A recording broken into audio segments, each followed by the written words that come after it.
de la pièce Les sorcières de Salem d'Arthur Miller.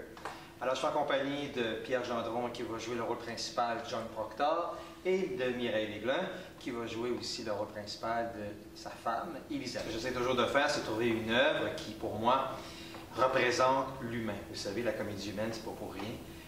J'aime qu'on rit, j'aime aussi qu'on touche à des sentiments qui sont propres à l'homme et qui voyagent dans le temps. Et moi, ce que j'aime dans cette pièce-là, et je trouve que la traduction de Grégoire et Michel Dumont est extraordinaire, c'est que c'est un feu roulant. Ça part, la première réplique, et là... Et avec Les sorcières de Salem, ce que je trouve extraordinaire, c'est un fait vécu. En fait, c'est une histoire qui est basée sur des faits réels qui se sont passés à Salem en 1692. Et c'est ça qui est intéressant. En fait, c'est un classique. Ça se passe en 1692, mais c'est universel et c'est extrêmement actuel. Même la construction de la pièce, des fois, je la trouve supérieure au film. Des fois, je regarde le film.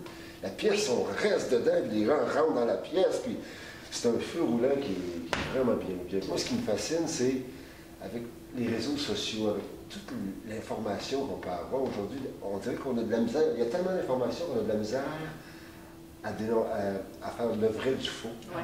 C'est un peu ça la pièce. Et moi, ça m'affole les réseaux sociaux, c'est probablement pour ça que je ne fais pas partie de tout ça. C'est que n'importe qui peut émettre une opinion, n'importe qui peut dénoncer à tort quelqu'un, etc. Puis c'est ça, Salem.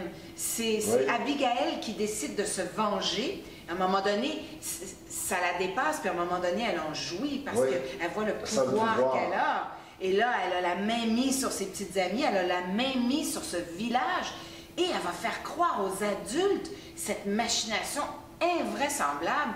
Et ça ressemble beaucoup à ce qu'on voit sur les réseaux sociaux. Autant ça va toucher les ados, parce que c'est quand même une histoire où le centre, c'est une histoire aussi d'adolescents, et puis en même temps, ça va faire réfléchir les adultes, ça va... Tout le monde est concerné par ce qui se passe dans cette pièce-là. C'est un grand chef-d'œuvre. Alors moi, je vous invite à venir voir Les sorcières de Salem. Vous allez, du début de la pièce jusqu'à la fin, être sur le bout de votre siège. Vous allez avoir peur, vous allez pleurer, vous allez rire, vous allez avoir des sentiments de toutes sortes.